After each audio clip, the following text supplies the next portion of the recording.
Достар, баршаңызға сәлем. Бүгін сіздермен өтті қалай үй жағдайында тазалау керектігі туралы сөйлесетін боламыз.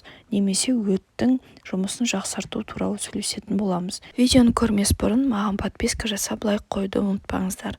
Үлкен рахмет. Ең бірінші әдіс қызылша. Қызылшаның өт айдайтын әсері бар. Атап айтқанда оның шырыны. Жартылай қайнатылған қызылша үккіштен өткізіп дәке арқылы шырынды сығыңыз. Мұндай шырынды тамақтанудан жарты сағат бұрын ішіңіз.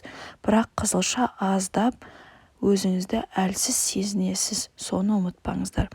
Екінші жақсы әдіс бақбақ гүлінің тамыры. Мүмкін ең қарапайым және қолжетімді нұсқа.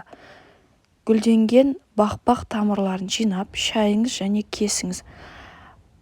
Бақбақ тамырын сумен толтырып қайнатасыз. 20 минут қайнатыңыз және тамақтанар алдында жарты стакан жылы күйде ішіп алыңыз. Үшінші жол жалбыз. Жалбыз өт ағымын жақсартады, жүрек айну мен ауырлықты жоғалтады, тәбетті жақсартады. Жалбыз жапырақтарынан шай қайнатыңыз және күніне 2-3 стакан ішіп алыңыз. Қант немесе бал қосуға болады. Жоғарыда барлық айтылып өтілген нұсқауларды дәрігердің кеңесімен ғана қолданыңыз.